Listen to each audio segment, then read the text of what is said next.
भर की बड़ी खबरों के साथ ग्रैंड न्यूज में आपका स्वागत है। नमस्कार, मैं तिलेश्वरी। आगे बढ़ने से पहले आइए देखते हैं आज की हेडलाइंस। आरक्षण को लेकर सर्व आदिवासी समाज का 1 दिवसीय धरना प्रदर्शन।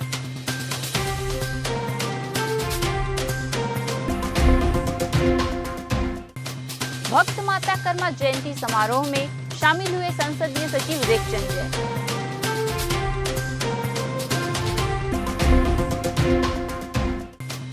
छत्तीसगढ़ में पत्रकार सुरक्षा कानून लागू करने के लिए बस्तर के पत्रकारों ने मुख्यमंत्री का आभार माना।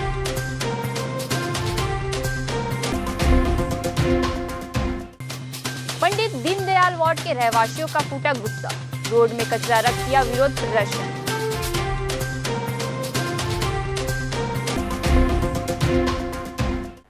अब खबरें विस्तार से। छत्तीसगढ़ सरकार पर जनजाति विरोधी होने का आरोप लगाते हुए सर्व आदिवासी समाज ने प्रदर्शन किया। आरक्षण को 32% से घटाकर 20% कर दिया है, जिसे लेकर आदिवासी समाज ने प्रदेश सरकार के खिलाफ आक्रामक दिख रहे हैं। आदिवासियों के आरक्षण में कटौती को लेकर सर्व आदिवासी समाज ने सिरासार चौक में 1 दिवसीय धरना प्रदर्शन कर आदिवासियों के आरक्षण को घटाकर 20% करने को लेकर प्रदेश सरकार के खिलाफ प्रदर्शन किया। पूरी करो, 25% आरक्षण देना होगा। ये धरना प्रदर्शन संगठन द्वारा छत्तीसगढ़ शासन का पक्षपातपूर्ण व्यवहार के कारण की गई है।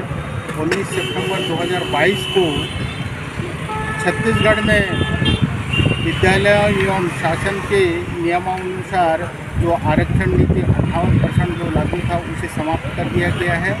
उसके बाद आज की तिथि में पूरे 6 महीना हो गए, जिसका कोई रास्ता छत्तीसगढ़ शासन द्वारा नहीं निकाली गई है और ये शून्य हो गया है सभी वर्ग के लिए।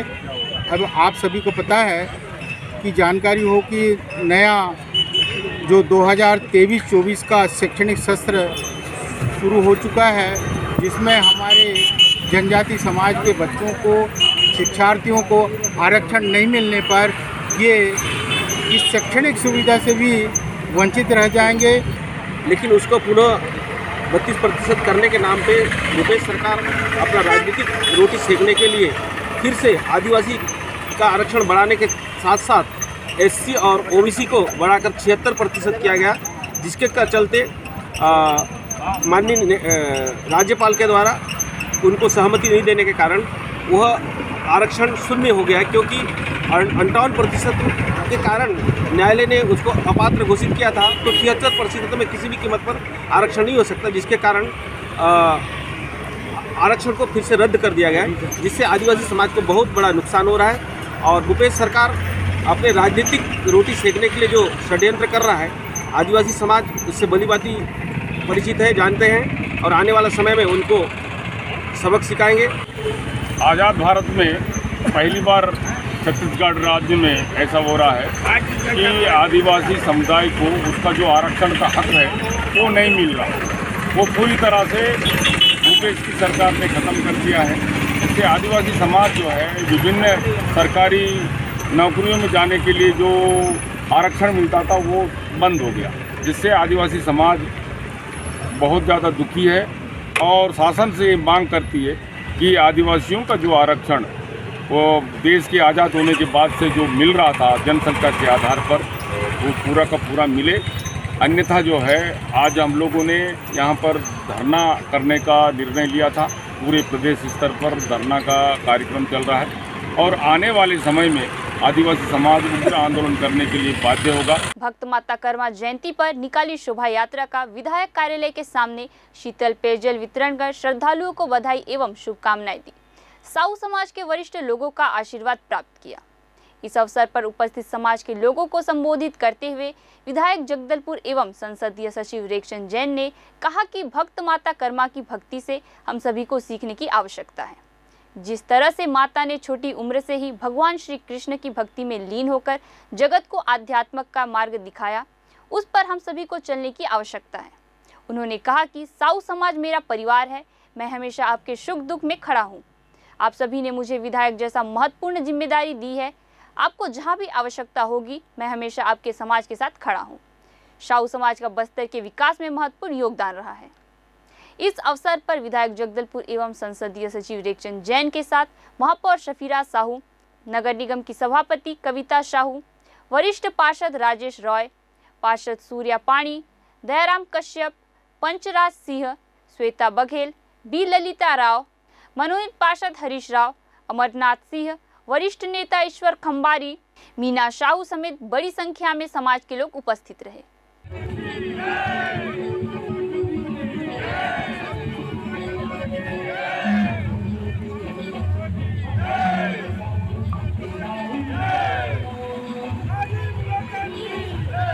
पूरे छत्तीसगढ़ सहित पूरे देश काल में संत भक्त माता कर्मा जी की जयंती बड़े धूमधाम से मनाई जा रही है और हमारे छत्तीसगढ़ सरकार के यशस्वी मुख्यमंत्री भूपेश बघेल जी ने सभी धर्मों का सम्मान करते हुए संत माता कर्मा जयंती की छुट्टी का जो डिक्लेरेशन है छत्तीसगढ़ सरकार ने ही किया कि हमारी संस्कृति लगातार आगे बढ़े और लोग बड़े उत्साह के साथ ये त्यौहार मनाएं। भक्त माता कर्मा की जो भक्ति है उसको वो सारा जीवन समर्पण, त्याग, सेवा की भावनाओं से उन्होंने समर्पित किया है। इस अवसर पर पूरे प्रदेश की जनता के लिए ये संदेश है कि हमको सबको मिलकर भक्त माता कर्मा जयंती के अवसर पर ये संकल्पित होना चाहिए कि हम भी समर्पण, सेवा भावना के साथ अपने जीवन को अच्छा बनाएं, समाज को आगे बढ़ाएं और छत्तीसगढ़ को आगे बढ़ाएं। छत्तीसगढ़ सरकार द्वारा कैबिनेट बैठक में पत्रकारों के हित के लिए पत्रकार सुरक्षा कानून लगाने के फैसले को लेकर बस्तर के पत्रकारों में खुशी देखी जा रही है। जगदलपुर के विधायक एवं संसदीय सचिव रेखचंद जैन ने कहा कि पत्रकार और पत्रकारिता लोकतंत्र के चौथे स्तंभ है। पत्रकारों के जरिए ही हम सभी राजनेताओं को कई सारी जानकारियां प्राप्त होती है जो हमें मालूम नहीं होता है। विगत कुछ वर्षों से पत्रकारों के ऊपर हमला, अभद्र व्यवहार किया जाता था, जिसको देखते हुए छत्तीसगढ़ के मुखिया हमारे संवेदनशील मुख्यमंत्री भूपेश बघेल के द्वारा पत्रकार सुरक्षा कानून बनाकर पत्रकारों के पक्ष में काम किया है। संवेदनशील मुख्यमंत्री भूपेश बघेल जी से मिलकर ये लगातार मांग कर रहे थे कि पत्रकारों के लिए सुरक्षा कानून बनना चाहिए। तो हमारे मुख्यमंत्री जी की एक खासियत है कि वो जो कहते हैं वो करते हैं। क्योंकि पत्रकारों के जुड़ा सुरक्षा का मामला था, इसकी समिति बनाकर सभी प्रकार से जानकारियां एकत्रित करने के बाद कल कैबिनेट की बैठक हमारे मुख्यमंत्री जी के नेतृत्व में हुई और इसमें पत्रकार सुरक्षा कानून को लेकर कैबिनेट ने पारित किया है। वो अब विधानसभा में आकर वो कानून का रूप ले लेगा और इस तरीके का कानून बन जाने से हमारे पत्रकार बड़ी स्वतंत्रता से, निर्भीकता से अपनी खबरों को जनता तक पहुंचाने में सफल होंगे। पत्रकार यूनियन के बस्तर संभाग इकाई के सदस्यों ने बस्तर जिला कांग्रेस कमेटी के अध्यक्ष व इंद्रावती विकास प्राधिकरण के उपाध्यक्ष राजीव शर्मा एवं संसदीय सचिव एवं विधायक जगदलपुर रेखचंद जैन से भेंट कर प्रदेश के मुख्यमंत्री भूपेश बघेल को बधाई का संदेश दिया। इस मौके पर बस्तर के दूर दराज से आए ग्रामीण इलाके के पत्रकारों के अलावा प्रदेश पत्रकार यूनियन के सदस्य बड़ी संख्या में मौजूद रहे। कैबिनेट की बैठक में माननीय मुख्यमंत्री जी द्वारा, हमारे यशस्वी मुख्यमंत्री आदरणीय भूपेश बघेल जी के द्वारा जो पत्रकार सुरक्षा कानून को लेके प्रस्ताव को मंजूरी दी गई है, वास्तव में उससे पूरे छत्तीसगढ़ में पत्रकारों में उत्साह है। मैं सभी पत्रकार साथियों को बहुत बहुत बधाई और शुभकामनाएं देता हूं। जैसा कि सर्वविदित है कि 15 साल की पूर्ववर्ती सरकार ने लगातार बहुप्रतीक्षित मांग को लेकर पत्रकारों को सिर्फ और सिर्फ आश्वासन तक सीमित रखे, कभी भी उनके इस प्रस्ताव को मंजूरी नहीं मिली थी। हमारी जो कांग्रेस की सरकार है अभी उसके 4.25 साल हो रहे हैं और उन्होंने इन 4.25 सालों में ऐतिहासिक निर्णय लिए हैं, हर वर्गों का ध्यान रखा है। उनकी महत्वाकांक्षी योजनाएं आज पूरे देश के अन्य राज्यों में लागू हो रही हैं।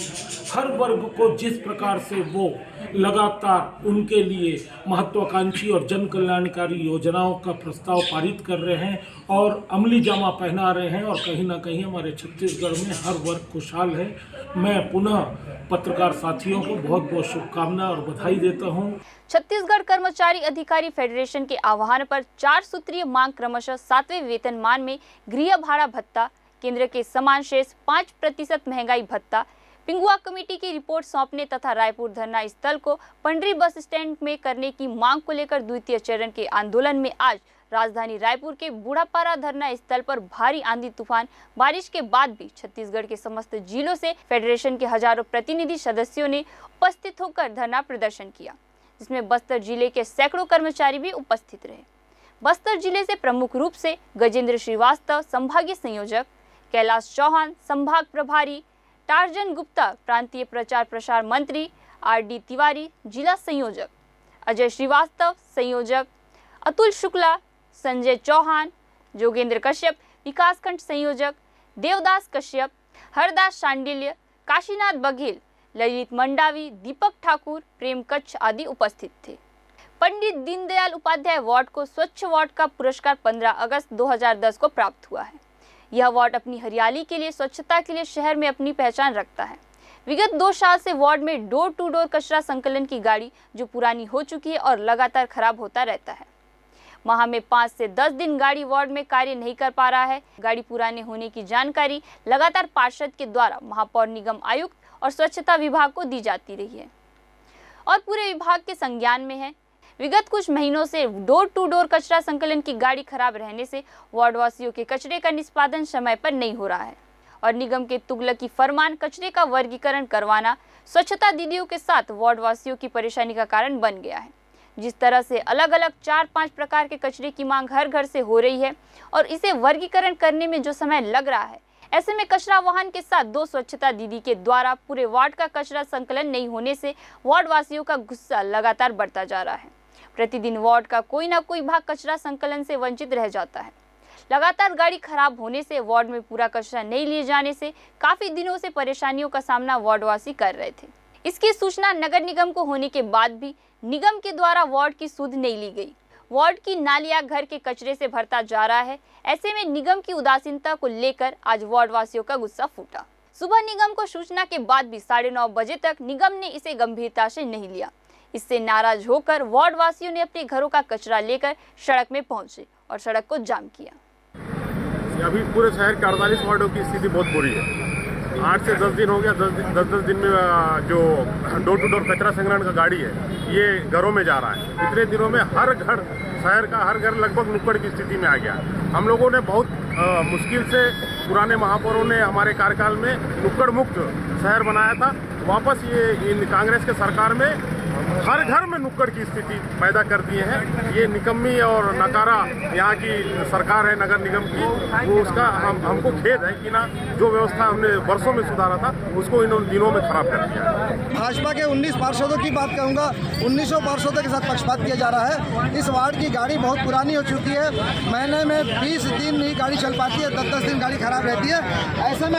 ऐसे में मोहल्ले वासी, वार्ड वासी लगातार, हमारा वार्ड जो स्वच्छता के नाम पर जाना जाता है, 2010 में जिस वार्ड को स्वच्छता के नाम पर अवार्ड मिला है, यहाँ के लोग अवेयरनेस है, इस वार्ड में नुक्कड़ नहीं है। ऐसे में वार्डवासी परेशान है, पार्षद परेशान है। यदि गाड़ी नहीं आएगी तो कचरा निसंदेह कहीं ना कहीं जाएगा, वो कचरा नालियों में जा रहा है। इसके साथ साथ जिस तरह से तुगलकी फरमान जारी करके 4 प्रकार के कचरे लेने की बात कही है, कहा गया निगम के द्वारा, न इन्हें डस्टबिन उपलब्ध कराई गई है, न अवेयरनेस कार्यक्रम किया गया है। ऐसे में 4 प्रकार का कचरा लेने के लिए जब स्वच्छता दीदी आती है और घर के सामने उसको डालकर अलग अलग करती है, वहाँ कुछ कचरे रह जाते हैं। स्वच्छता दीदी का भी अपमान होता है, वो परिवार का भी, दोनों में विवाद होती है। विवाद का विषय पार्षद के पास आता है। हमारी 2 मांगे हैं। एक तो यह है कि भाजपा पार्षद जहाँ भी है, भाजपा पार्षदों के साथ भेदभाव न किया जाए। वो भी इस शहर का हिस्सा है, वह वार्ड भी शहर का हिस्सा है, वहाँ के निवासी भी शहर के लोग हैं। देखिए, जो बोली थी करूँगी कहाँ गई वो झूठी में। पिछले जब से 1 महीना से गीला और सूखा कचरा का फरमान नगर निगम ने जारी किया है, तब से लेकर वार्डवासियों की स्थिति बहुत खराब है और संसाधन के नाम से ना डस्टबिन बांटे गए, ना ऑटो दुरुस्त किए गए। इस वार्ड में 10 दिन से ऑटो नहीं आ रहा है। पूरा कचरा लोग या तो नुक्कड़ों में फेंक रहे हैं या अपने घर में रख रहे हैं या गलियों में फेंक रहे हैं। जो पुरानी व्यवस्था आज से 10 साल पहले थी वो फिर से लागू हो गई है। इसलिए आयुक्त महोदय से, जबकि डेढ़ घंटे 2 घंटे पहले आयुक्त महोदय को और महापौर महतम को संज्ञान में लाया गया, उसके बाद भी देखिए कोई जिम्मेदार बड़ा पदाधिकारी यहाँ पर नहीं पहुंचा। इससे स्पष्ट हो गया है कि महापौर जो है वो दलगत राजनीति में लिप्त है। अपनी चमचमाती गाड़ी और अपने छमछम करते चेहरे के साथ इन्होंने नगर निगम में कोई संदेश नहीं दिया है। आयुक्त भी जिस प्रकार से नेता, उस प्रकार से अधिकारी इस प्रकार का बर्ताव कर रहे हैं। भारतीय जनता पार्टी महिला मोर्चा जिला बस्तर शनिवार को भारतीय जनता पार्टी कार्यालय में प्रदेश अध्यक्षता शालिनी राजपूत की उपस्थिति अंतर्राष्ट्रीय महिला दिवस नारी शक्ति को समर्पित सुषमा स्वराज सम्मान समारोह संपन्न हुआ। 8 मार्च अंतर्राष्ट्रीय महिला दिवस पर भारतीय जनता पार्टी ने सुषमा स्वराज अवार्ड लॉन्च किया था। छत्तीसगढ़ में सुषमा स्वराज अवार्ड से सम्मानित कर महिलाओं को सम्मानित किया जा रहा है। छत्तीसगढ़ प्रदेश अध्यक्षता राजपूत ने कहा, देश के प्रधानमंत्री नरेंद्र मोदी की सरकार ने महिला सशक्तिकरण को लेकर सकारात्मक प्रयास करते हुए महत्वपूर्ण काम कर रही है। केंद्र सरकार प्रत्येक क्षेत्र में महिलाओं को प्रोत्साहित करने के लिए योजनाएं चला रही है। इसी कड़ी को आगे बढ़ाते हुए केंद्र सरकार ने पूर्व केंद्रीय मंत्री स्वर्गीय सुषमा स्वराज पुरस्कार योजना को शुरू की है। सबका साथ सबका विकास की मूल धारा पर काम करते हुए केंद्र सरकार हर नागरिक के लिए अहम कदम उठा रही है। जिन महिलाओं को सम्मान किया गया उसमें पुलिस उप निरीक्षक इंदु शर्मा, 73 वर्षीय धाविका कमला दुबे एवं मितानिन में भूपेश्वरी सिन्हा, सोनमती मंडावी, जमुना कश्यप एवं स्वच्छता में रेणुका राव, भावना यादव, नीलेश्वरी भागवतकर, आंगनबाड़ी कार्यकर्ता के रूप में प्रेमवती नाग, गंगा यादव, नीता परिहार, बबीता यादव, शुलता महाराणा, मार्शल आर्ट के लिए पलक नाग, नर्स के रूप में मनीषा कौर को स्वर्गीय सुषमा स्वराज पुरस्कार से सम्मानित किया गया। नशा मुक्ति, फिट शरीर और फिजूल खर्ची रोकने का संदेश लेकर मुंगेली के युवा शिक्षक संतोष गुप्ता प्रदेश के सभी 33 जिलों की साइकिल यात्रा में निकले हैं। 6 दिन पूर्व उन्होंने मुंगेली से यात्रा प्रारंभ की और शुक्रवार को लगभग 700 किलोमीटर की यात्रा पूरी कर जगदलपुर पहुंचे। उन्होंने बताया कि युवाओं की नशे से दूर रहने, साइकिल का अधिक से अधिक उपयोग करते हुए अपनी पॉकेट मनी और पर्यावरण बचाने, अपने दैनिक जीवन में प्लास्टिक का उपयोग कम से कम करते हुए पर्यावरण को स्वच्छ रखना, बच्चों युवाओं को मोबाइल का कम से कम उपयोग करते हुए उस समय को उत्पादक कार्यों में खर्च करने के लिए प्रेरित करने के लिए यह यात्रा प्रारंभ की है। लोगों को मैं नशा मुक्ति, महंगाई, सेहत, अन्य बीमारी और स्वास्थ्य के प्रति जागरूक करने हेतु जो है साइकिल से पूरी छत्तीसगढ़ में मैं भ्रमण कर रहा हूँ और लोगों को जागरूक कर रहा हूँ कि वो नशा न करें, गाड़ी का अधिक मत प्रयोग करें, जिससे पर्यावरण प्रदूषण हो रहा है, महंगाई बढ़ रही है और बच्चों में गलत संदेश जा रही है। तो हम साइकिल का प्रयोग करके बच्चों को मोबाइल की लत से दूर कर सकते हैं, महंगाई से बच सकते हैं। स्वास्थ्य तो बहुत अच्छा संदेश है और अच्छा बात भी है ये। और ये मैं लंबी दूरी तय करके लोगों को ये कहना चाहूँगा कि लोग जो है 2 किलोमीटर, 5 किलोमीटर या फिर 10 किलोमीटर तक की दूरी के लिए साइकिल का प्रयोग करें। अगर रोज उपयोग नहीं कर सकते तो हफ्ते में 2 दिन, 3 दिन या फिर महीने में 2 दिन साइकिल का प्रयोग करें, जिससे वो समाज में एक अच्छा प्रेरणादायक काम करेंगे और लोग उससे प्रेरित भी होंगे। एकाएक गर्मी की तपिश के बाद मौसम के करवट बदलने से यहाँ एक और लोगों ने राहत की सांस ली। वहीं जिले में कई स्थानों पर झमाझम बारिश के साथ ओले भी पड़े, जिसका सीधा असर किसानों पर पड़ता दिखाई दे रहा है। मौसम विभाग ने भी सूरजपुर सहित बलरामपुर, सरगुजा, जसपुर जिलों में ऑरेंज अलर्ट जारी किया है और पूर्व अनुमान लगाया है कि इन जिलों में आंधी चलने के साथ बारिश और ओलावृष्टि होने की संभावना है। बहरहाल जहां मौसम के करवट बदलने से मौसम खुश मिजाज हो गया है, वही किसानों के माथे पर इस मौसम में चिंता की लकीर जरूर खींचती है। मौसम विभाग के द्वारा जो चेतावनी आई है उसमें आगामी 48 घंटे में गरज के साथ जो है अंधड़ और तूफान चलने की संभावना बताई गई है। इसमें आकाशीय बिजली भी गिर सकती है, तो इसके लिए तो सबसे पहले सभी नागरिकों से यही आग्रह है कि वे ऐसी स्थिति आने पर पेड़ के नीचे ना रहें और मतलब अपने आप को सुरक्षित रखें। साथ में जिला प्रशासन में सभी को अलर्ट कर दिया गया है, SDRF की टीम को भी अलर्ट कर दिया गया है, हमारे यहाँ जो नगर सेना की टीम होती है। और यदि कोई ऐसी स्थिति आती है तो उससे हम लोग मतलब पार पाने के लिए आवश्यक कार्रवाई करेंगे। ग्रैंड न्यूज़ में आज के लिए बस इतना ही।